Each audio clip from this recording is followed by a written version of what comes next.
चलो welcome back. हम जो टॉपिक पढ़ रहे हैं वो है अकाउंटिंग फॉर द कंपनी, और उसमें हमने accounting for issue of shares के बारे में हमें अभी सीखना है।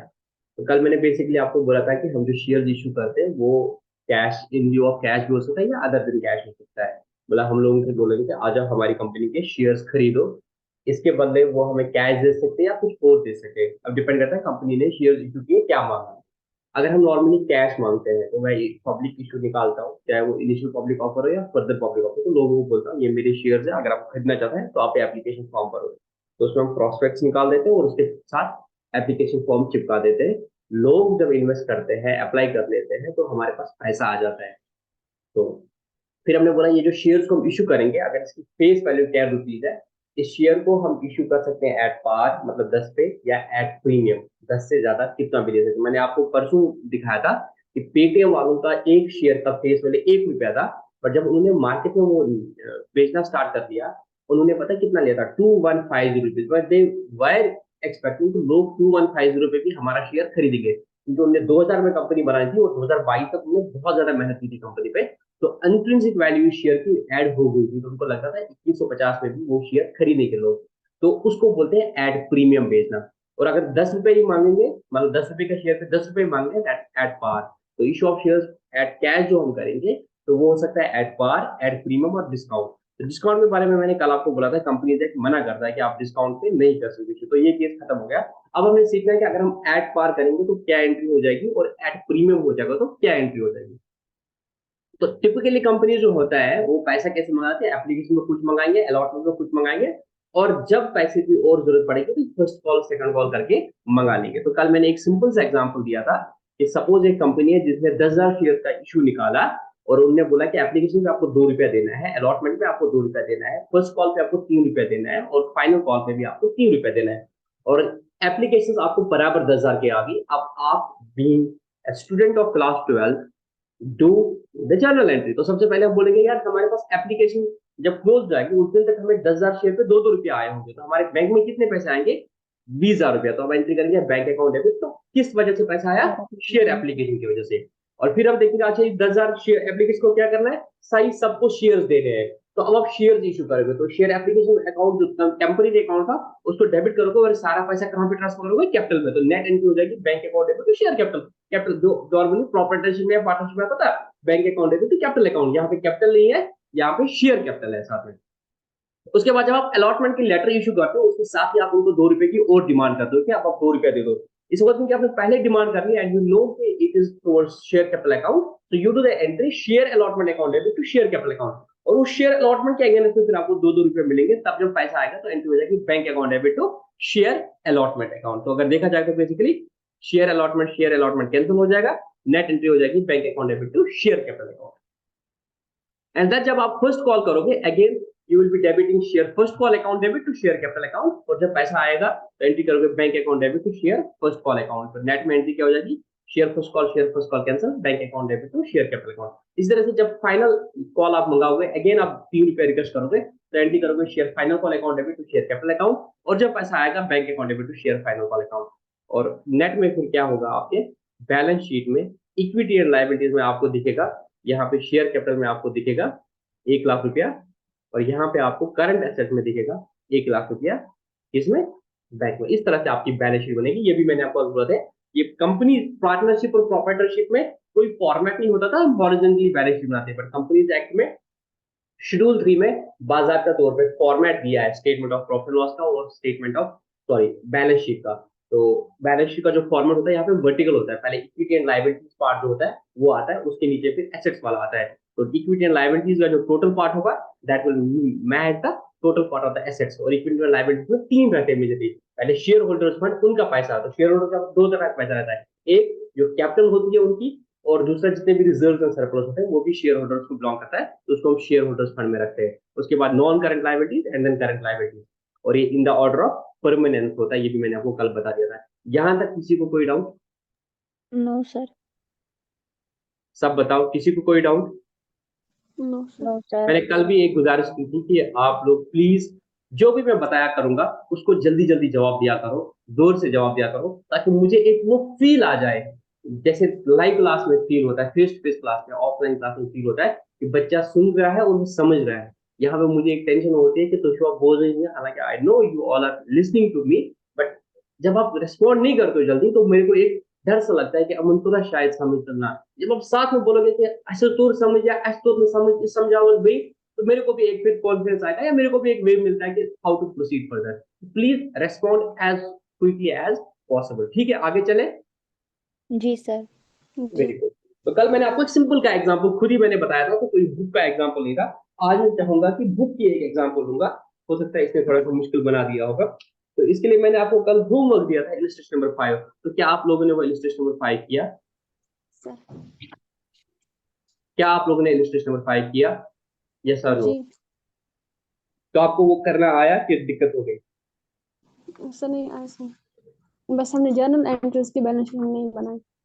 हाँ, सर सिर्फ जर्नल किया, बैलेंस शीट नहीं बनाई। बैलेंस शीट नहीं, बैलेंस शीट अभी बहुत केस में बनाएंगे, आप टेंशन मत लो। तो मैं इलस्ट्रेशन नंबर 6 करूं? Yes sir. आप सब यस इलस्ट्रेशन सर। नंबर 6 पे आ जाओ अपनी बुक में। मैं एक बार इलस्ट्रेशन बुक पढ़ भी लेता हूँ, ताकि हो सकता है नंबरिंग आपकी बुक में डिफरेंट हो। Ludhiana hosiery company was formed on 1st April 2018। मिल गया आप लोगों को क्वेश्चन? जी sir. Ludhiana hosiery company was formed on 1st October 2018 with capital of 10 lakh। तो 10 लाख की इनकी कैपिटल है। ये authorised capital divided into 40,000, 40,000 12% preference shares of rupees ten. तो जो इनकी ऑथराइज कैपिटल है वो कितनी है? 10 लाख। ऑथराइज कैपिटल का मैंने दूसरा नाम क्या बोला था? Nominal capital. इसका तीसरा नाम मैंने क्या बोला था? Restored registered capital. जब ये आरओसी में कंपनी को रजिस्टर करते हैं, तो ये उनको बोलते हैं मैक्सिमम पैसा हम कितना पब्लिक से ले सकते हैं in the form of shares. वो इनकी कितनी है? वो 10 लाख है। कैसे है? प्रेफरेंस शेयर है 40,000, 12% प्रेफरेंस शेयर। 12% प्रेफरेंस शेयर का मतलब क्या है? उस पर जो रेट ऑफ डिविडेंड है वो कितना है? 12%। ये समझ आया? जल्दी बोलो। 40,000 इज नंबर, क्या है? नंबर। नंबर। 12% क्या है? Rate of dividend. Dividend. Preference shares of rupees 10 each। This is face value. This is face face value. Value of the preference share. तो जो प्रेफरेंस शेयर जो होंगे उसका वैल्यू एक का 10 रुपया होगा। उस प्रेफरेंस शेयर का वैल्यू जो होगा वो 10 रुपया होगा। और उस पे जो रेट ऑफ डिविडेंड होगा, हर साल आपको 12% मिलेगा डिविडेंड। और नंबर ऑफ प्रेफरेंस शेयर होंगे 40,000। तो टोटल कितना हुआ ये? 4 लाख। उसके बाद क्या है? 60,000 equity share. 60,000 equity shares. Equity share. Equity share पे आप देखोगे कोई भी रेट नहीं लिखा होगा, बिकॉज इक्विटी शेयर पे कितना डिविडेंड दिया जाएगा वो कंपनी डिसाइड करेगी। कब? एजीएम में। जब इनकी एजीएम होगी तब इनका बोर्ड डिसाइड करेगा कि इनको कितना डिविडेंड दिया जाएगा, डिपेंडिंग ऑन द प्रॉफिट कितना होगा। Equity share of rupees 10 each. इसमें क्या है? ये नंबर है, नंबर ऑफ शेयर्स, और ये फेस वैल्यू है। रेट ऑफ डिविडेंड इसमें नहीं होता है। तो ये टोटल हुआ 6 लाख रुपीज। तो टोटल ये ऑथराइज है पब्लिक से लेने के लिए पैसा 10 लाख रुपया, जिसमें ये इक्विटी शेयर्स ले सकते हैं 6 लाख तक के, और प्रेफरेंस शेयर ले सकते हैं ये 4 लाख तक। यहां तक आपको समझ आया? जी सर। ठीक है। तो कब इनकॉर्पोरेट होगी कंपनी? 1 अप्रैल को, 1 मई 2018। ठीक हुआ था? क्या डाउट? हाँ। समझता रहा? जी सर। बिल्कुल। On the same date, the company issued a prospectus inviting the public to subscribe for 30,000 preference share। इन्होंने इशू निकाला। This is authorized capital। This is authorized capital। अब ये जो इशू निकालेंगे, ये जो इशू निकालेंगे उसको बोलते हैं इशूड कैपिटल। क्या बोलते हैं? Issued capital. Issued capital. अब इशूड कैपिटल कितनी है इनकी? इन्होंने जो प्रोस्पेक्ट निकाला उस पर बोला कि हमारी कंपनी ये है, वो है, हम ये करेंगे फ्यूचर में, ऐसा ऐसा होगा, we have this much bright future. इसके लिए इन्होंने इशूड कैपिटल निकाली। इन्हें इशू निकाला। क्या निकाला? 30,000 प्रेफरेंस शेयर्स और 50 equity shares. 30%, 12% preference share of rupees 10 each. कितना हुआ? तो 3 लाख का इन्होंने ये इशू निकाला। एंड 50,000 इक्विटी शेयर्स, और इनने 50,000 equity shares of rupees 10 each 5 lakh. तो टोटल इशूड कैपिटल इसकी कितनी है? 8 लाख की। समझ आई बात? जी सर। इनके ऑथराइज कैपिटल 10 लाख है, बट इनको लगा यार पूरा 10 लाख जरूरत नहीं है, अभी हम 8 लाख का इशू निकालते हैं। इसको बोलते हैं इशूड कैपिटल। क्या बोलते हैं? Issued capital. Issued इसके capital. बाद क्या होगा? पब्लिक सब्सक्राइब करती है, तो पब्लिक 80,000 में से कितना सब्सक्राइब करेगी? That will be called as subscribed capital. उसको हम बोलेंगे सब्सक्राइब्ड। Subscribe ठीक है। capital. अब क्या बोलता है? Both the class of shares being payable as follows. तो फॉलोज में इन्होंने क्या बोला है कि एप्लीकेशन पे इनको देना है ₹2.5, चाहे वो प्रेफरेंस शेयर है इक्विटी शेयर है। एप्लीकेशन पे देना है ₹2.5, अलॉटमेंट पे देने में ₹4।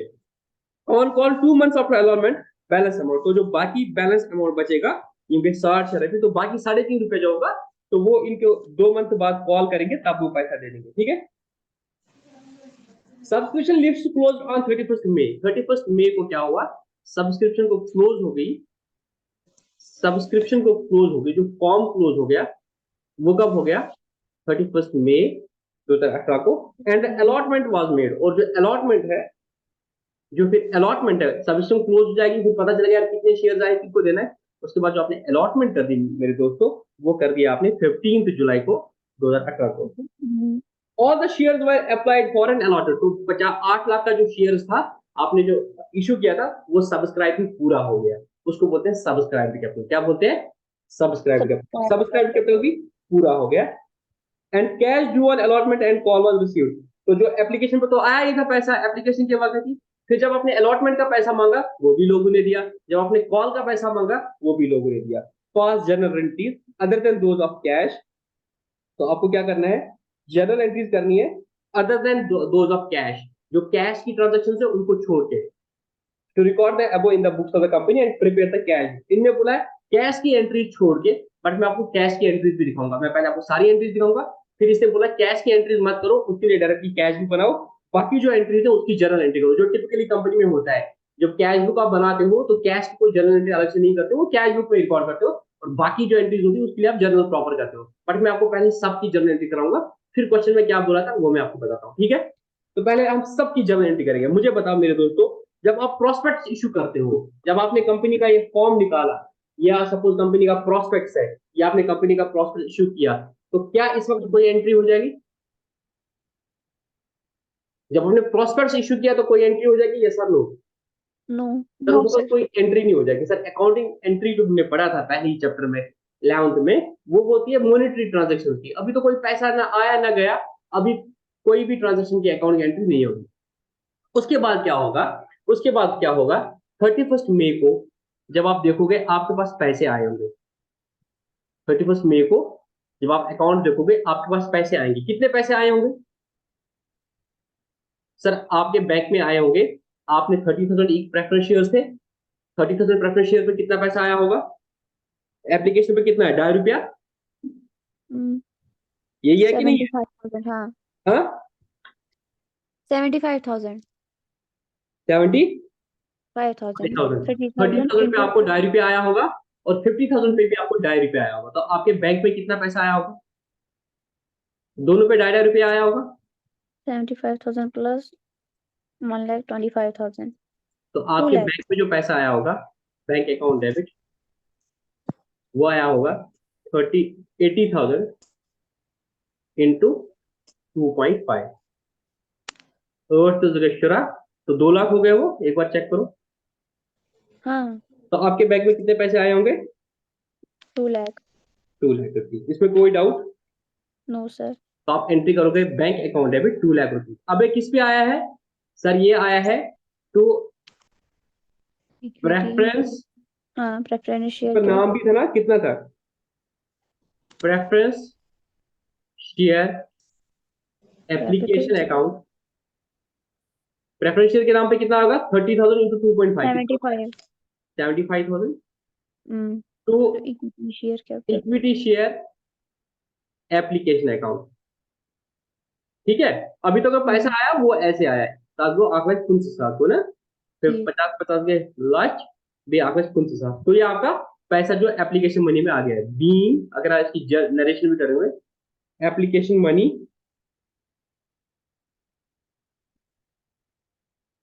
रिसीव्ड, है ना? जी ये आपका सर। पैसा आया। उसके बाद आपने देखा ठीक है पैसा आ गया, अब इनको अलॉट करने हैं शेयर्स। तो ये जो एप्लीकेशन मनी है इसको मैं ट्रांसफर करूंगा किसमें, कैपिटल में। तो एंट्री हो जाएगी preference share application application account debit to share capital या इक्विटी भी एक साथ में। 75,000। हम्म। तो फाइनली जब आप शेयर्स इशू करोगे तो you will issue 12% preference shares. तो उसको ट्रांसफर करोगे to 12% preference share capital account 75,000। ठीक है, 12% मैंने इसलिए जरूरी लिखा था क्योंकि कल को अगर आपने दूसरे प्रेफरेंस शेयर इशू किए जिनका रेट ऑफ डिविडेंड 10% है तो आपको बाइफरकेशन पता होना चाहिए कि ये इन पे डिविडेंड रेट कितना है, 12 है, 10 है, क्या है। तो मैंने साथ में उसका डिविडेंड भी लिखा। तो ये प्रेफरेंस शेयर का करिए being application money transferred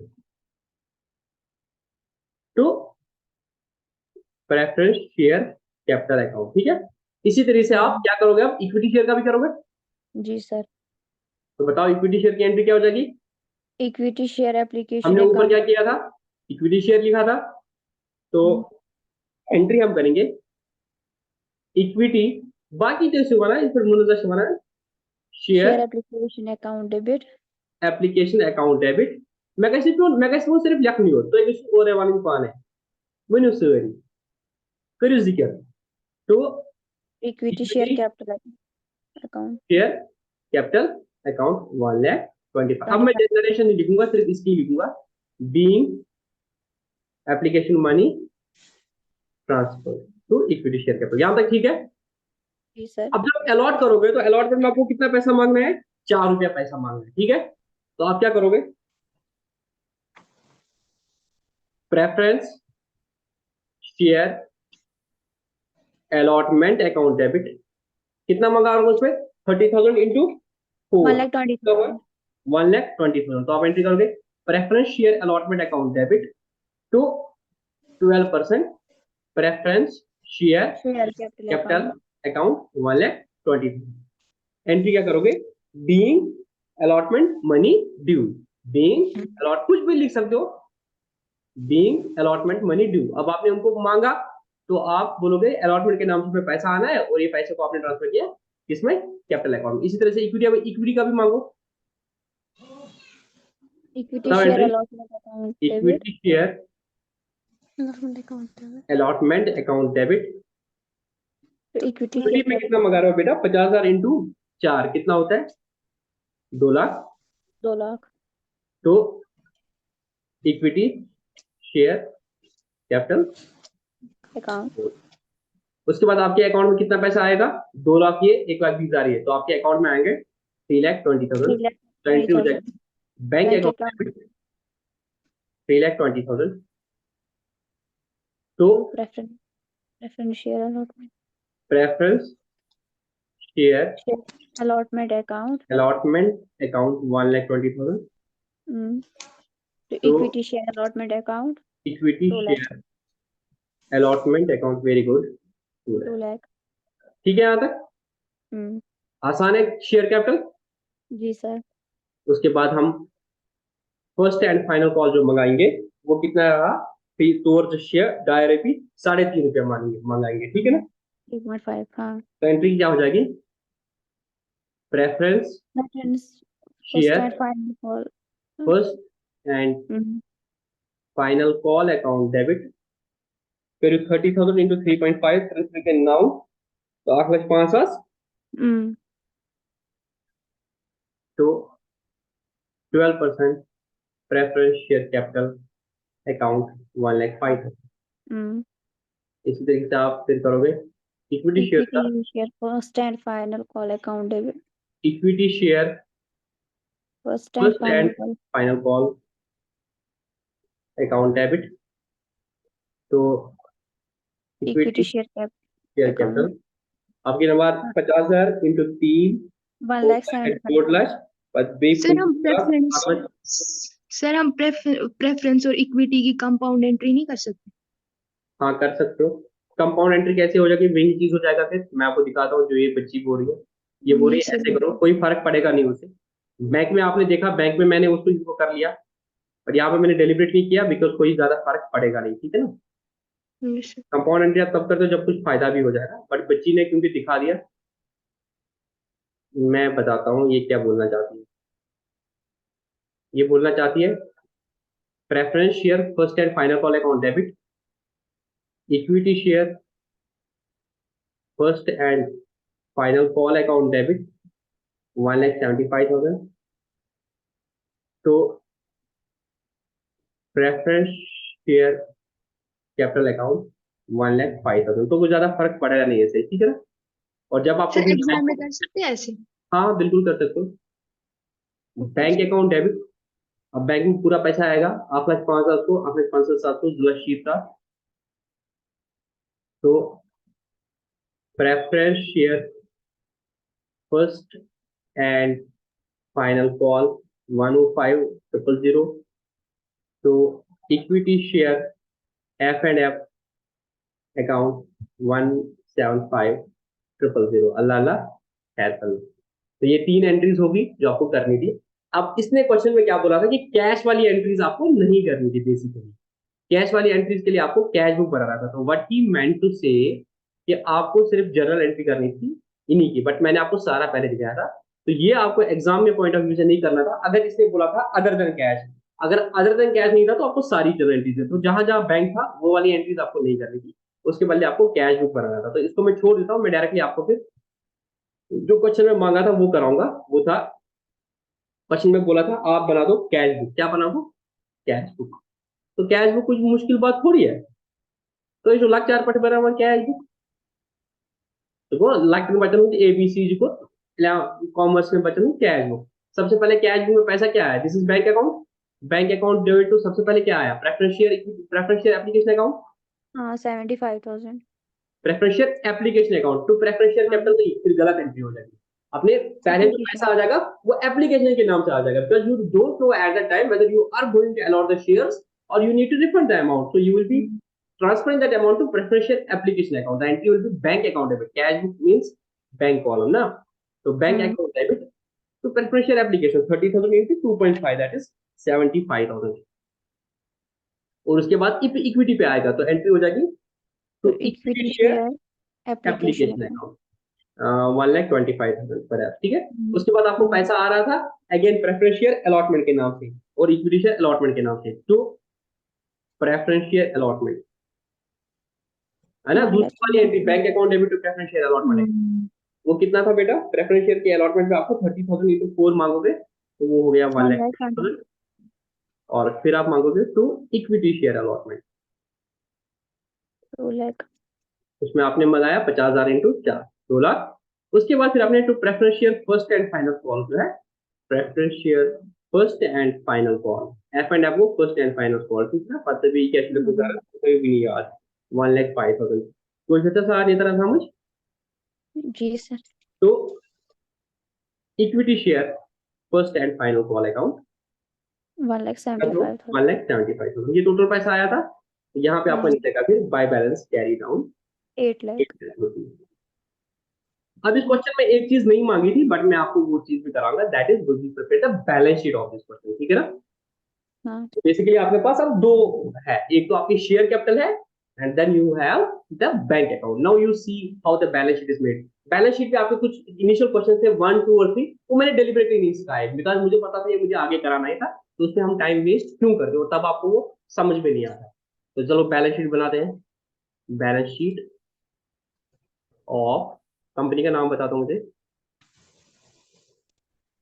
Ludhiana Ludhiana hosiery company.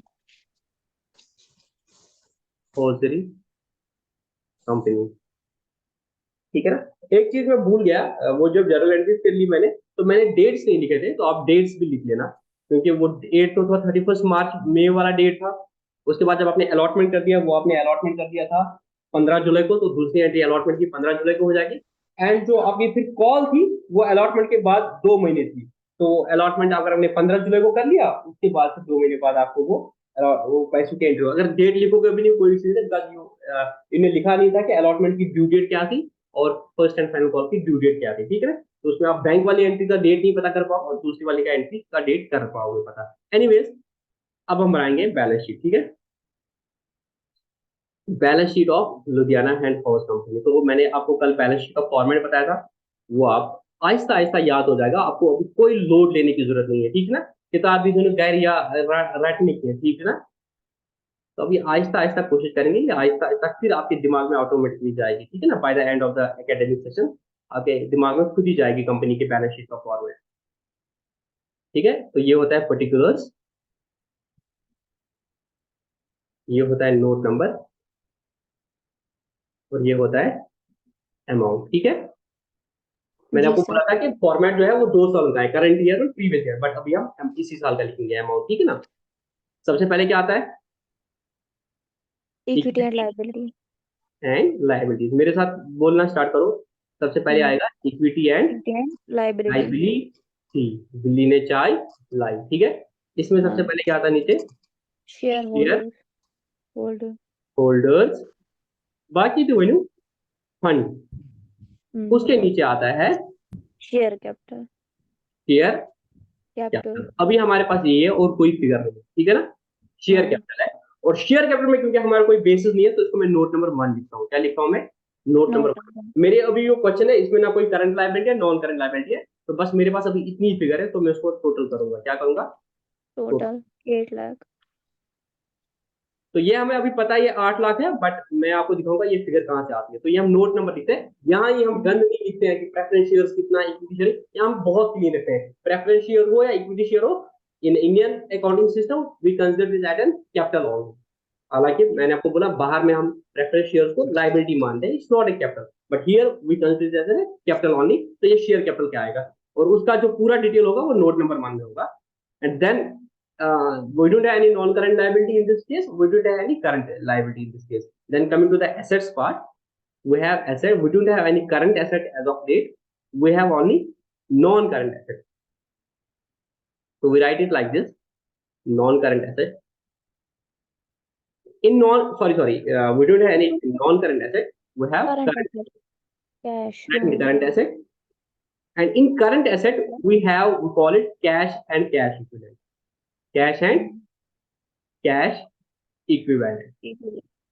तो कैश एंड कैश में बहुत सारी चीजें आती है, cash in hand, cash at bank and other things जो आते हैं, mature the investment which are getting mature with in 3 months, वो भी इसमें आ जाती है। उसमें मैं अभी नहीं जाऊंगा, simply will write note number 2 and we know this is 8 lakh, तो मैं अभी 8 लाख लिख रहा हूँ, ठीक है ना। तो फिर इसको मैं जब टोटल करता हूँ तो ये मेरा 8 लाख आता है, और ये मेरा 8 लाख आता है, ठीक है। तो मेरी बैलेंस शीट अभी बन गई। मैं इसको थोड़ा जूम आउट कर लेता हूँ ताकि आप सबको दिख जाए।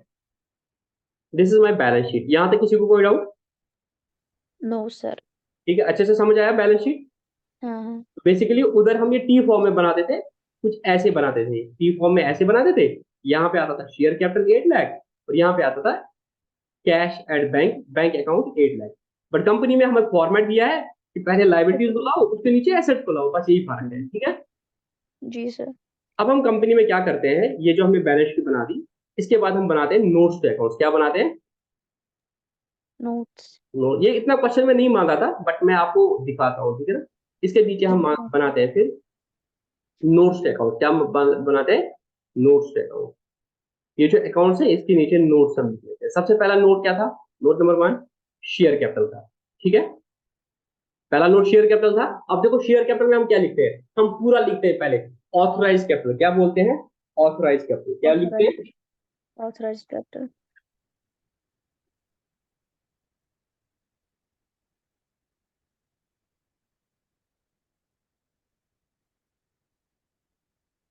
तो मुझे बताओ ऑथराइज कैपिटल कितनी है। 10 लाख। नहीं, ऑथराइज कैपिटल देखो बेटा कैसे लिखते हैं, ऑथराइज कैपिटल इक्विटी अलग और प्रेफरेंस अलग है। हाँ वो दोनों लिखेंगे हम। तो हमारे ऑथराइज कितने थे, हमारे पास था 40,000।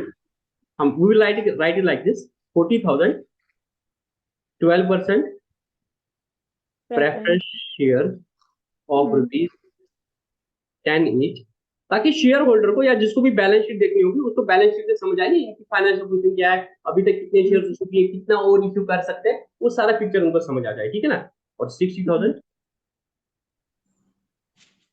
Equity shares of ₹10 each, 6 lakh, 6 this lakh. Is 10 lakh, this is इनकी ऑथराइज कैपिटल। इसके बाद हम्म। इन्होंने क्या किया, इशूड कैपिटल। तो Issued ऑथराइज के share नीचे अभी capital. उसी नोट में आएगा, उसी नोट में आएगा, ऑथराइज कैपिटल के नीचे आएगा इशूड कैपिटल। क्या आएगा, Issued capital. Issued capital. Issued capital में इन्होंने क्या किया है, इनमें किया है 30,000 Preference share. 12% preference share of rupees 10 each. होता वो 3 लाख। 12 lakh. एंड इसमें इन्होंने 50,000 50,000 शेयर इशू किए थे, 50,000 equity equity share of rupees of 10 each. 10 each, हाँ स्लच. 5 लाख। ये हो गया 8 लाख। इसके बाद इन्होंने लोगों ने सब्सक्राइब किया, और सब्सक्राइब भी क्या हुआ, फुल्ली पेड अप हो गया। जितना सब्सक्राइब किया था, फिर हम बोलते हैं subscribe and called up, then subscribe and paid up. But यहाँ पे हमने कॉल भी पूरा किया और वो पेड भी पूरा किया। कोई ऐसा बंदा नहीं था जिसने अभी तक पैसा नहीं दिया। तो इसको हम लिखते हैं फिर तीसरी heading, subscribe And fully paid. Fully Fully paid, paid. Subscribe and. अभी आपको Fully मुश्किल paid. लग रहा है कि बहुत सारा याद देखना, बहुत आसान है। जब आपको अभी क्या है ना, अभी अपने दिमाग में विजुअलाइज नहीं कर पा रहे, वंस ये आप दिमाग में विजुअलाइज करो आपको बहुत अच्छा लगेगा। आप में से अगर किसी ने साइकिल चलाई होगी या चलानी आती होगी या गाड़ी चलानी आती होगी, तो आपको याद है कि स्टार्ट में जब गाड़ी चलाते थे तो बहुत दिक्कत होती थी, समझ नहीं आता था यार गियर पे हाथ रखें कि सामने की ओर देखें। क्योंकि गियर की ओर रखते थे तो सामने गाड़ी हिल जाती थी, सामने देखते थे तो गियर का पता नहीं चलता था, गियर फंस जाता था।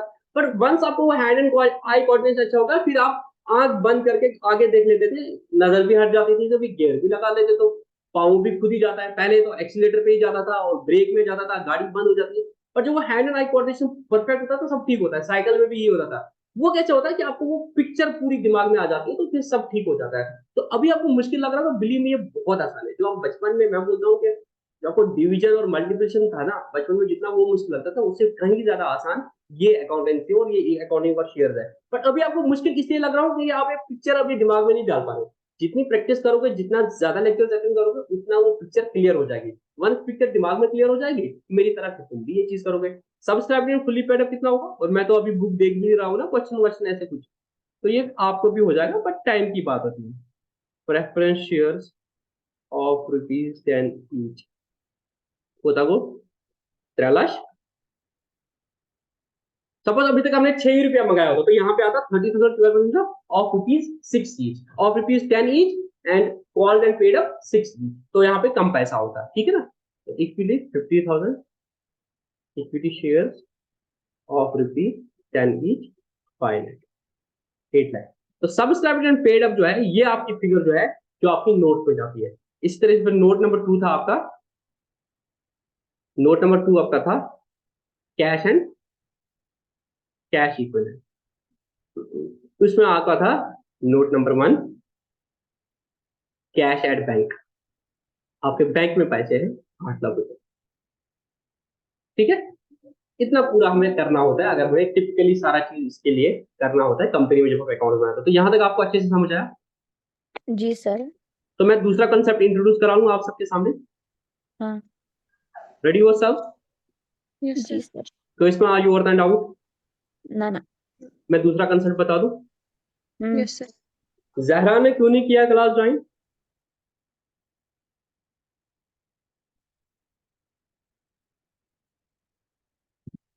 चलो, मैंने आपको इश्यू एट पार कल बता दिया था। इश्यू ऑफ पार में इतना ही है, ठीक है ना, और कुछ नहीं है।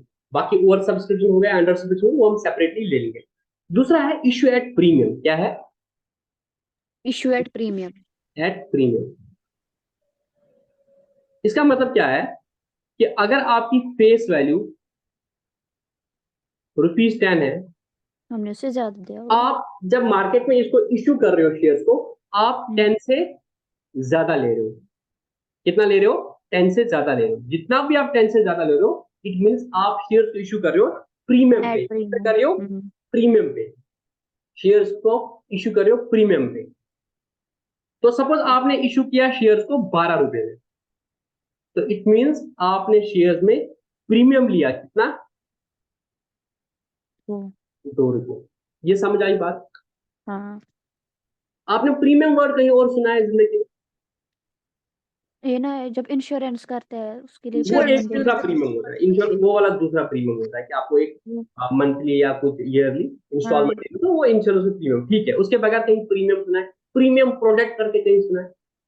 क्या? आप कहीं कपड़े लेने जाते हो तो आपको कोई शर्ट पसंद आ गई, तो वो बोलता है कि इतना है, तो या ऐसा है कि आप बोलते हो कोई और दिखा दो, वो क्या बोलता है आपको सेल्समैन, सर है बट वो थोड़ा प्रीमियम रेंज में जाता है, हाई एक्सपेंसिव, क्वालिटी, उससे इससे एक्सपेंसिव। हाँ इससे एक्सेस रेट पे आपको मिलेगा, इससे सुपीरियर, हाँ वहां पे हम बोलते हैं प्रीमियम। कहीं पे आपको प्रीमियम क्वालिटी है ना, प्रीमियम क्या होता है, नॉर्मल से थोड़ा सा ऊपर। तो यहाँ पे भी आप क्या कर रहे हो, ऊपर। आर से ज्यादा ऊपर कुछ चार्ज, तो उसको बोलते हैं प्रीमियम पे, ठीक है ना। यहाँ तक प्रीमियम आपको समझ आ गया। अब जी ये सर। बात आ गई, दो चीजें आपको समझने के लिए। एक है, पहले इसको समझेंगे एक कंपनी शेयर को प्रीमियम पे क्यों बेचेगी, या मैं अगर 10 रुपए के शेयर है, मैं इस 10 रुपए के शेयर को क्यों खरीदूंगा 12 पे। पहले आप इसको, ये आपको अकाउंटिंग पॉइंट ऑफ व्यू से जरूरत नहीं है, बट क्योंकि आप चार्टर्ड अकाउंटेंट बनने वाले हो, आपको ये नॉलेज मिल जाए। क्या आप में से कोई मुझे बोल सकता है पहले, हालांकि मैंने बिगिनिंग ऑफ द लेक्चर में हिंट दी थी कि एक कंपनी एक 10 रुपए के शेयर को 12 रुपए में क्यों देगी, और एक बंदा 10 रुपए की चीज को 12 रुपए क्यों देगा, इसके पीछे लॉजिक क्या है। आप मुझे बताओ, मैं आपको 10 रुपए की चीज दे रहा हूँ, क्या आप जिसका मुझे बारह नाम रुपए इसके होगा, लिए दोगे, क्यों दोगे गुडविल 12? होगा। सर गुडविल की वजह से ना। हाँ थोड़ा और इलाबोरेट। गुडविल की वजह से बहुत सही हद तक सही है, बट आई वांट थोड़ा और एक्सप्लेनेशन टू दिस क्वेश्चन। अगर रिलायंस की एग्जांपल लेंगे ना, अगर वो करेगा ना इशू शेयर्स एट 1000 पे भी, एक फेस वैल्यू होगा 1000 का भी, तो नहीं, लोग जो फेस है वैल्यू होगा 10 का। 10 या कुछ, अभी हम लेंगे 10 ही। नहीं, फेस वैल्यू 10 है। हाँ इशू प्राइस आप बोलोगे, जो आप बोलोगे वो इशू प्राइस आप 1000 बोल दो, हाँ 1000 तभी होगा, प्रीमियम हाँ आएगा ना, इतने तभी प्रीमियम आएगा। ठीक। Issue price 1000, face value 10, 10। तो प्रीमियम वो ले रहा है 990। माय हम्म क्वेश्चन इज, वो प्रीमियम 990 क्यों ले रहा है, और मैं प्रीमियम 990 देने के लिए क्यों रेडी हूँ? क्योंकि उसको पता है मेरा नाम जो है मार्केट में अच्छा है, और जो हाँ लोग हैं वो प्रेफर करेंगे कि मेरा ही वो शेयर ले, क्योंकि उनको पता होगा कि ये रिपे जो करेगा हमें जल्दी इसे रिपे मिलेगा। और लोग इसीलिए करेंगे, उनको पता होता है कि इस कंपनी की गुडविल है, अगर मैं अपने अपनी कंपनी जो स्टार्ट करूं, मैं शेयर्स इशू करूंगी, मुझे उतने शेयर्स के लिए मतलब कि सब्सक्राइबर्स नहीं मिलेंगे जितना उसको मिलेंगे, क्योंकि उसका एक नाम बन चुका है। हाँ, ये तो एक बहुत ही करेक्ट आंसर है, बट इसके पीछे प्रैक्टिकल रीजन भी है। सपोज आज ही रिलायंस कंपनी बंद हो जाएगी, सपोज हम्म रिलायंस कंपनी आज ही बंद हो जाएगी, ये जो आप गुडविल गुडविल के बाद बोलते हो, ये तो फ्यूचर में होने वाला इंसिडेंट है, मतलब प्रॉफिट होगा फ्यूचर में, रिकॉर्ड होगा। मैं बोलता आज की डेट में अगर रिलायंस बंद हो जाएगी, मैंने सपोज ये 10 रुपए का शेयर 1000 में खरीदा आज, और अगले दिन पता चला कि रिलायंस बंद होने वाला है, तब मुझे बताओ, मुझे इसमें 1000 मिलेगा कि 10 रुपए ही मिलेगा? क्योंकि कंपनी 10 को तो देखा जाए तो 1000 मिलेगा मेरे को कि 10 रुपए मिलेगा? 10 हाँ, 10 रुपए। नहीं, 10 रुपए से ज्यादा मिलेगा, हो सकता है 1000 ना मिले, 10 रुपए से ज्यादा मिले। क्यों? रिलायंस जो है मेरे दोस्तों, ये आप अच्छे से समझ लो। मैं रिलायंस की बैलेंस शीट बनाने की कोशिश कर रहा हूँ, ठीक है ना। रिलायंस की बैलेंस शीट की पोजीशन कैसी है, दे हैव शेयर कैपिटल। मैं अभी ट्रेडिशनल वे में बैलेंस शीट बना रहा हूँ, जो भी इनकी एग्जिस्टिंग कैपिटल है, जो मुकेश अंबानी और इसके 10-15 दोस्तों के पास है, वो सपोज 10 करोड़ है, ठीक है ना। इनके जो रिजर्व एंड सरप्लस है ना आज की डेट में, वो 90 करोड़ है। सपोज लाइबिलिटीज कुछ नहीं है, तो एसेट्स कितने हो गए बाकी? 100 करोड़। जी। ये 100 करोड़ हो गए, हाँ हाँ। ये भी 100 करोड़ हो गए। अगर आप देखोगे इनके शेयर अगर इनके 10 लाख शेयर थे सपोज, या 1 करोड़ शेयर थे, सुन लो मेरी बात, अगर इनके 1 करोड़ शेयर थे, हर शेयर की वैल्यू 10 रुपए थी फेस वैल्यू, ठीक है, तो एक शेयर की फेस वैल्यू कितनी थी? 10। 10 लाख। बट उसकी बुक वैल्यू अगर आप बोलोगे वो कितनी है, भाई 90 तो उसमें प्रॉफिट कमाया ना, हम्म तो अगर देखोगे उसकी बुक वैल्यू जो आज की डेट में है वो 100 रुपया है। क्या है? 100 रुपया 100 है, रुपए। क्योंकि 100 करोड़ का एसेट है, डिवाइड बाई 1 करोड़ के शेयर है, 1 करोड़ शेयर है, तो हर अगर आज की डेट में कंपनी बंद हो जाएगी, तो आपका जो है ये 100 करोड़ है, और नंबर ऑफ शेयर 1 करोड़ है, तो हर शेयर को कितना मिलेगा? 100 रुपया मिलेगा, तो इसको हम बोलते हैं हम्म बुक वैल्यू। नो मैटर इसकी फेस वैल्यू 100 है, 10 रुपए है, बट इसकी बुक वैल्यू है 100 रुपया, कि अगर आज की डेट में कंपनी बंद हो जाएगी तो कम से कम 100 रुपया तो मिलेगा शेयर को। तो ये मैंने जो 1000 दिखाया, ये कहीं ना कहीं 1000 नहीं होगा प्रैक्टिकली लाइफ में, अगर ऐसा होगा ये कम से कम 350 400 में होगा। ये तो बुक में वैल्यू है, बट क्योंकि अब ये तो बुक में वैल्यू है ना, 10 रुपया नहीं है। आज की डेट में बुक्स में वैल्यू 100 रुपया है इसकी, कि आज की डेट में अगर कंपनी बंद हो जाएगी, इसके एसेट्स को ही अगर बेचा जाएगा और कुछ भी नहीं बेचा जाएगा, इस एसेट को बेच के ही कम से कम 100 रुपया का आएगा। बट मार्केट में ये शेयर 100 रुपये का नहीं बिकेगा, 300 400 500 या 1000 तक का भी मिलेगा। क्यों? वो गुडविल वाला खतरा रहेगा कि भाई रिलायंस का बिजनेस आज की डेट में अगर कोई और कंपनी लेगी, उसको पता है रिलायंस की गुडविल है, वो जब रिलायंस की कंपनी बेचेगा कम से कम वो गुडविल के उसको 400 करोड़ देगा। जब ये कंपनी रिलायंस बेच दी जाएगी आज की डेट में, तो गुडविल के पैसे इनको 400 करोड़ मिलेंगे, एसेट्स के आपको 100 करोड़ मिलेंगे, हो गए 500 करोड़, और हर शेयर की वैल्यू जो है वो 500 रुपये हो जाएगी। उस हिसाब से शेयर की प्राइसिंग रखी जाती है। जो मैंने आपको कल एग्जांपल दी थी, विजय शेखर ने जब पेटीएम का आईपीओ निकाला आज से 1.5 साल पहले, उन्होंने 1 रुपए के फेस वैल्यू के लिए लोगों से 2150 रुपये मांगे। कितने? 2150 रुपये। लोगों को लगा कि 2150 इसकी वैल्यू है, ये और बढ़ जाएगी, हालांकि वो 2150 से गिर के 500 600 रुपये पे आ गया फिर मार्केट में। आईपीओ तो हाई वैल्यू पे उन्हें ले लिया और लोगों ने खरीदा, बट वो फिर बाद में गिर गया, बिकॉज मार्केट में सारी एक्सपेक्टेशन होती है यार, बढ़ेगा नहीं, और स्टॉक मार्केट सारा इसीलिए चलता है, कहीं ऊपर होता है कहीं नीचे होता है। The point out here is, जो मैं आपको समझाना चाहता हूँ, कि इनने कंपनी में पीछे मेहनत लगी है, वो आप गुडविल बोलो या बुक वैल्यू बोलो, book value plus good value, good value goodwill आपने सबने बोला, बट बुक वैल्यू पे आपको ज्यादा ध्यान नहीं था, तो मैंने आपको थोड़ा उसकी ओर भी डाले कि आज की डेट में जो प्रॉफिट्स कमा दिए है वो भी तो शेयर होल्डर का है ना, तो शेयर की वैल्यू और भी बढ़ी हुई है, और उसके ऊपर फिर मार्केट में सेंटिमेंट्स भी इसको लेके आए, गुडविल को लेके, गुडविल अभी तक आपने बुक्स में दिखा ही नहीं। गुडविल जब रियलाइज हो जाए उसका पैसा भी आएगा और पैसा मिलेगा शेयर होल्डर को, इसकी वजह से कंपनी शेयर को इशू करती है प्रीमियम पे। तो इसका लॉजिक समझ आया? तो आपको लॉजिक समझ आया शेयर को क्यों इशू कर देगी कोई कंपनी प्रीमियम पे? लॉजिक समझ आया कि ये सर लोग? सर लेकिन अगर कंपनी बंद हो पहले मुझे जाएगी बताओ समझ आया लॉजिक नहीं, मैं क्वेश्चन दूंगा। जी सर। अब डाउट बोलो। सर अगर कंपनी बंद हो जाएगी तो लोग शेयर खरीदेंगे ही क्यों? कंपनी अगर बंद हो जाएगी तो लोग शेयर खरीदेंगे ही क्यों? हम्म। ये तो हाइपोथेटिकल क्वेश्चन है। अगर बंद सर होगी, हाँ बताओ। सर अगर शेयर कैपिटल वगैरह ये सारा शेयर मार्केट का है ना हाँ बताओ। कंसेप्ट। अगर कुछ भी होता है शेयर मार्केट में, फॉर एग्जांपल किसी वजह से एक कंपनी की गुडविल या उसके स्टॉक्स की प्राइस बढ़ जाती है, तब जाके उसका शेयर बढ़ता है। नहीं नहीं, शेयर का प्राइस क्यों बढ़ेगा इसको आप समझ लो। चलो हम दूसरे टॉपिक पे आ जाते हैं, पहले मैं आपको बताता हूँ, मैं आपको क्वेश्चन को थोड़ा सा और दूंगा जो आपको एकेडमिकली ज्यादा हेल्प नहीं करेगा, बट अगेन नॉलेज के पॉइंट ऑफ व्यू से हेल्प करेगा। इस बच्ची का क्वेश्चन है कि सर रिलायंस ने, मैं अभी दो कंपनी के एग्जाम्पल देता हूँ, या पेटीएम ने, इन्होंने आईपीओ निकाला, इन्होंने लोगों को बोला कि आप हमारे शेयर खरीदोगे। रिलायंस का जो इन्होंने आईपीओ निकाला वो सपोज 2500 पे निकाला, और पेटीएम का आईपीओ इन्होंने निकाला 2150 पे। ये मार्केट में ये निकालते ओपन ही लोगों ने अप्लाई किया, लोगों ने खरीदा भी, लोगों ने खरीदा ये। अब इनके जो शेयर्स होते तो कंपनी के पास है, और आज की डेट में डिजिटली होता है, तो आपके अकाउंट में मैसेज आता है, डीमेट अकाउंट आपको खोलना होता है, डीमेट अकाउंट आपने खोलना होता है, वहां पे आपके उस डीमेट अकाउंट में ये क्रेडिट किए जाते हैं कि आपके पास रिलायंस के शेयर है 2150 के, सपोज 2500 के, और आपके पास पेटीएम के शेयर है 2150 के। यहां तक समझ आया? मेरे पास है, आपके पास है, सबके पास है। फिर ये स्टॉक एक्सचेंज पे ट्रेड होते हैं, क्योंकि आप कंपनी के पास तो जा नहीं सकते इक्विटी शेयर लेके, भाई मैंने आपके शेयर खरीदे आप मुझे पैसे वापस दे दो, है कि सही बात नहीं? क्योंकि आपने कंपनी को पैसे दिए, कंपनी से बिजनेस करेगा। फिर हमने बोला था यार शेयर होल्डर अपने शेयर दूसरे को ट्रांसफर कर सकता है। अगर मुझे लगता है कि मेरे को आप शेयर्स में मेरे को आप रिलायंस में इन्वेस्ट नहीं करना है मोर, मैं ये पैसे निकाल के किसी को दे दूंगा, किसी को बेचूंगा, और अपने पैसे लेके अपना कोई कारोबार करूंगा। सपोज मेरे पास अभी सरप्लस पैसा है, तो अभी मैं क्या कर रहा हूँ, मैं रिलायंस में लगा रहा हूँ, पेटीएम में लगा रहा हूँ। कल को मुझे कोई जमीन वमीन खरीदनी है, मुझे शादी करनी है, मुझे उसके लिए पैसे चाहिए, जो भी होगा, तो मेरे को वो शेयर बेचना है ना, कंपनी के पास तो जाऊंगा नहीं। इसके लिए क्या किया है सरकार ने, स्टॉक एक्सचेंज खोला है। क्या खोला है? स्टॉक एक्सचेंजेस खोले, जिनको हम बोलते हैं स्टॉक मार्केट। क्या बोलते हैं? Stock market. स्टॉक। तो हमारे पास सबसे बड़े दो एक्सचेंज है, एक है मुंबई स्टॉक एक्सचेंज, और दूसरा होता है नेशनल स्टॉक एक्सचेंज। अगर आप देखोगे दो होते हैं, बीएससी और एनएससी। इन पे ये शेयर कंपनी के लिस्टेड होते हैं। क्या होते हैं? लिस्टेड होते हैं। तो सपोज मैंने ये शेयर्स है, ये लिस्टेड है बीएससी में, तो बीएससी में क्या होंगे, बायर होंगे, सेलर होंगे। क्या होंगे? बायर होंगे, सेलर होंगे। नेशनल स्टॉक एक्सचेंज में भी बायर होंगे या सेलर होंगे। तो मैंने जो शेयर खरीदेगा तो मैं पहले डिसाइड करूंगा मैं बीएससी में लिस्टेड शेयर खरीदूंगा इंडिया या एनएससी पे। सपोज मैंने एनएससी पे खरीदे, नेशनल स्टॉक एक्सचेंज पे, ठीक है ना।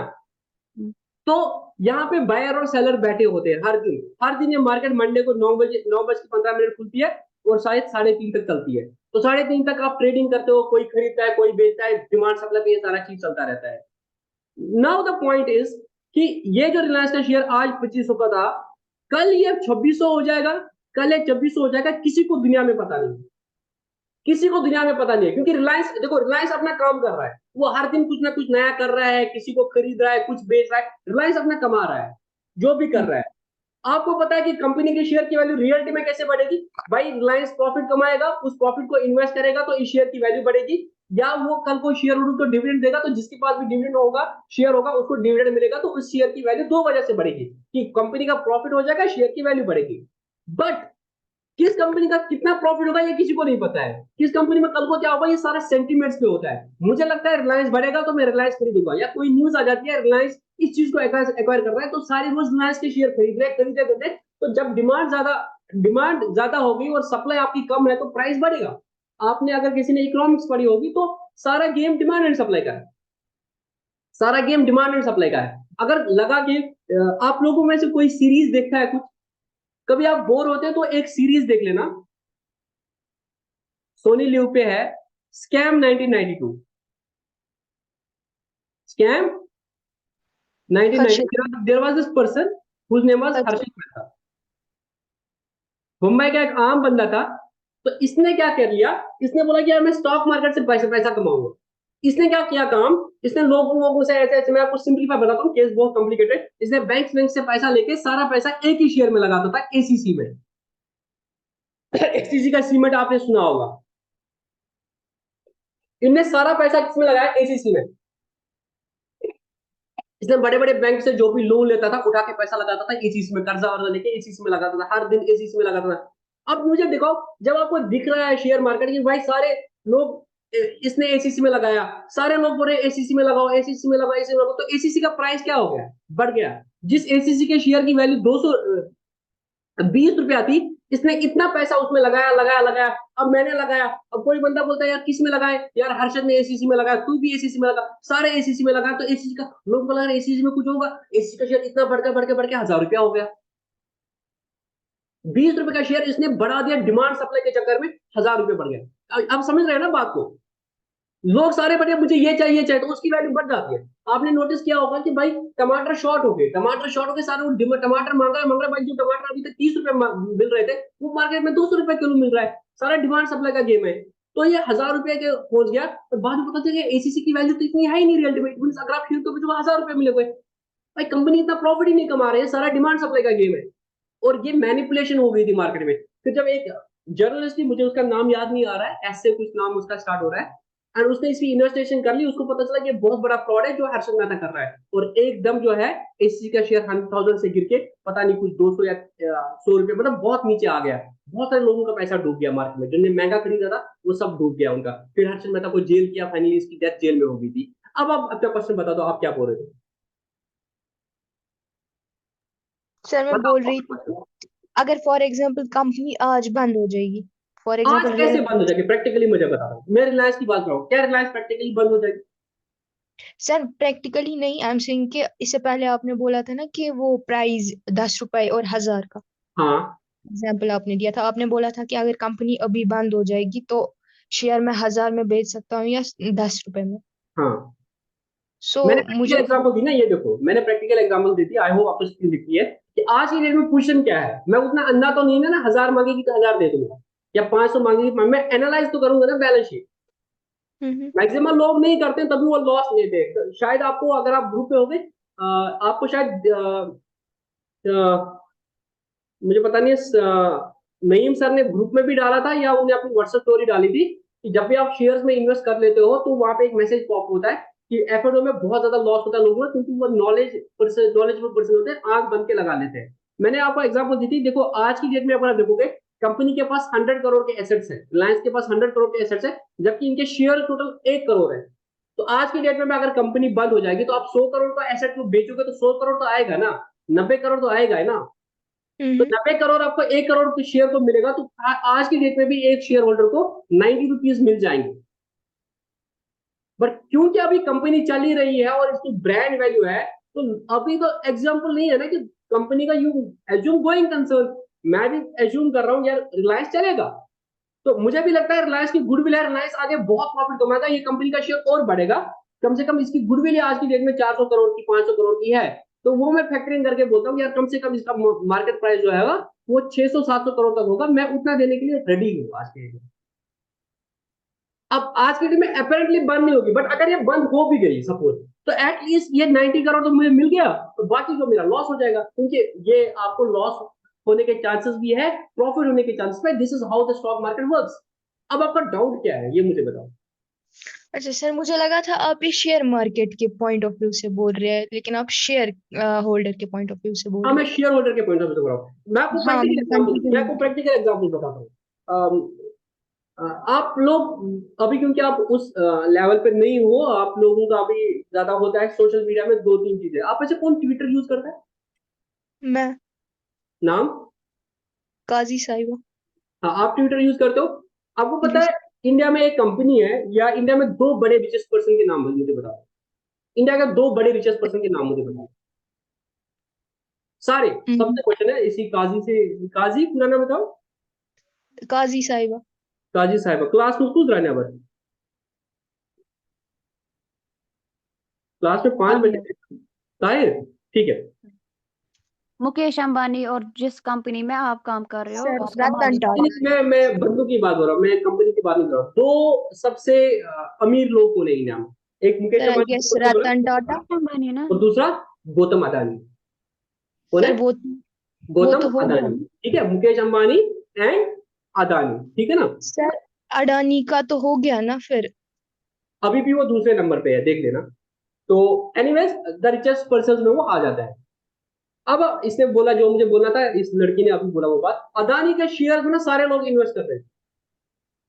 क्यों लोग अदानी के शेयर में सारे अभी पिछले 2-3 सालों से इन्वेस्ट कर रहे थे? 2014 तक अदानी को कोई जानता ही नहीं था। सब लोगों को लगा कि यार मोदी का राइट हैंड है, तो जितने भी बड़े बड़े कॉन्ट्रैक्ट्स होते हैं या बड़ी बड़ी डील्स होते हैं वो मोदी इसी को दिलाता है, इसी की कंपनी को देता है, दैट्स अ फैक्ट बहुत हद तक।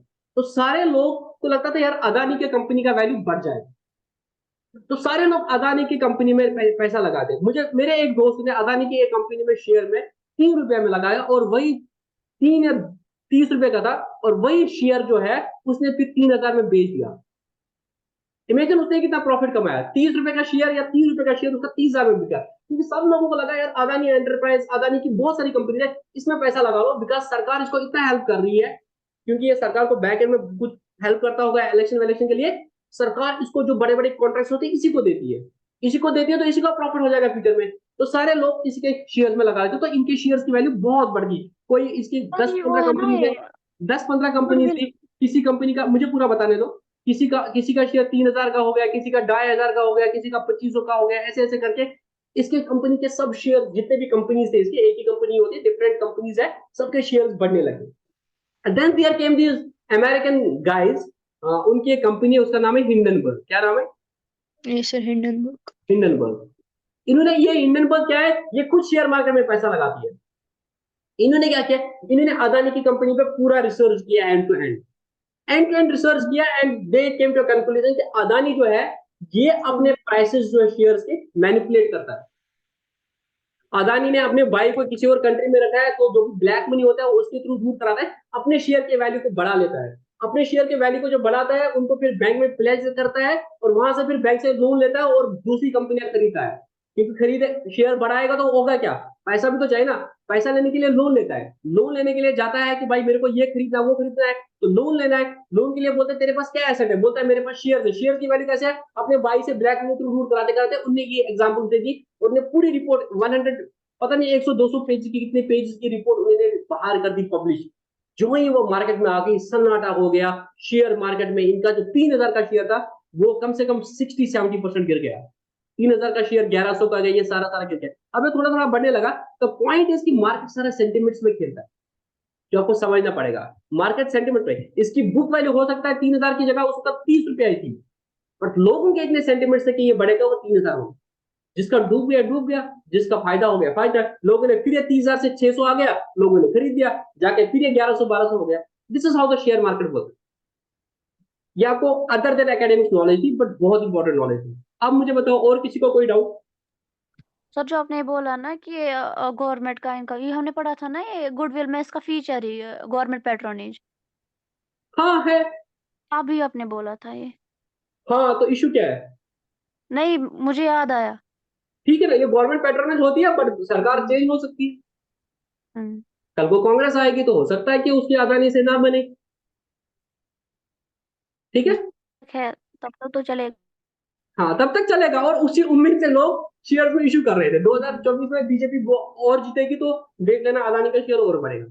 और लिख के देता हूँ, नोट करना, नोट चाहो। 2024 में अगर कांग्रेस की सरकार आ जाएगी या जो इंडिया बन गया उसकी सरकार आ जाएगी, अदानी का शेयर गिरने वाला होगा। मैं लिख के बोलता हूँ। This is how market work. क्या लोगों के सेंटिमेंट से ये हो जाएगा। उनको पता नहीं है, क्या पता ये फिर कांग्रेस के साथ सेटिंग करे, कांग्रेस को भी रिश्वत देते, इसका शेयर तो फिर और बढ़ेगा, बट उस पर्टिकुलर पॉइंट ऑफ व्यू से टाइम पे गिर जाएगा। कोविड में क्या होगा? कोविड में लोगों को लगा कि भाई अब तो दुनिया खत्म हो जाएगी, शेयर के प्राइसेस गिर गए। मैंने कुछ शेयर पे पैसा लगाया था, जो मैंने 18 से जब से जॉब करके लगाया था 2020 तक, वो मेरा सारा डूब गया 2020 में। इतना नेगेटिव आ गया। सब लोगों को लगा कि भाई मतलब कि यार अब तो खत्म हो जाएगी भाई, कुछ भी पैसा कुछ नहीं बचेगा, दुनिया खत्म हो जाएगी, सब बकवास हो गया, शेयर मार्केट से पैसा निकालो। मैंने नहीं निकाला, बट वो मैं बोल रहा हूँ, मेरे जो प्रॉफिट है वो सारा गिर के नेगेटिव में चला गया, कि मतलब मेरी इन्वेस्टमेंट चलेगी, बट मैंने उधर रखा। और फिर जाकर 2 साल बाद इतना प्रॉफिट हो गया कि वो प्रॉफिट भी रिकवर हो गया, प्लस 100% और प्रॉफिट कमा लिया। ये सारा सेंटीमीटर्स का गेम है, बट बहुत पैसा कमाते हैं लोग इसमें। ठीक है ना? तो हम टॉपिक से डिटेल हो गए थे, बट द पॉइंट वाज, हम उस पे टॉपिक पे वापस आते हैं। Why will a company issue the shares at premium? या आपको लॉजिक समझ आया? एक कंपनी अपने शेयर को जब इशू करेगी प्रीमियम पे, क्यों इशू करेगी? क्या आपको इसका लॉजिक समझ आया? जी सर। अब इशू ऑफ शेयर्स प्रीमियम के 21:10 हो गए, तो ऑलरेडी हमारा 1 घंटा हो गया। डू यू वांट कि मैं आज उससे क्वेश्चन भी करा दूं, कि उसका क्वेश्चन और वो सिक्योरिटी प्रीमियम अकाउंट उसके यूजेस मैं आपको पूरा कल बता दूं? जी सर, मैं कल फील कर रहा हूँ पढ़ेंगे। कि कल ही बताऊंगा। आज मैंने आपको 10-15 मिनट के लिए कुछ different knowledge the, but believe me ये आपको बहुत हेल्प करेगी लाइफ में। चलो जी ठीक है, सर। आज इतना ही रखेंगे। तो मैं चाहता हूँ ना एक होमवर्क आपको दे दूं। ओके। मैंने आपको अभी एक क्वेश्चन कराया था बैलेंस शीट का, ठीक है ना? तो इसके लिए आप illustration number 1, illustration number 2, illustration number 3 and illustration number 3 man book में से इलस्ट्रेशन नंबर 4 शायद नहीं, इलस्ट्रेशन नंबर 4,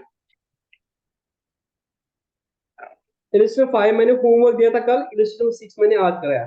तो इलस्ट्रेशन नंबर 1 तो इलस्ट्रेशन नंबर 6 आपका होमवर्क है।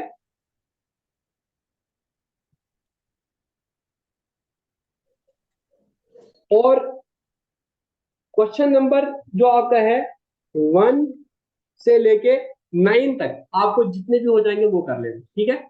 इलस्ट्रेशन नंबर 6 तक और क्वेश्चन नंबर 9 तक आपसे जितना भी हो सकेगा आप कर लेना, जबरदस्ती कुछ नहीं है। कल हम issue of shares at premium करेंगे और कुछ पुराना जो बैकलॉग होगा उसको भी करेंगे, ठीक है? Okay sir. ओके। चलो, गुड नाइट, अल्लाह हाफिज। अल्लाह हाफिज सर। किसी को डाउट तो नहीं है कुछ? ना ना। चलो, बेरौब सवाल, अल्लाह।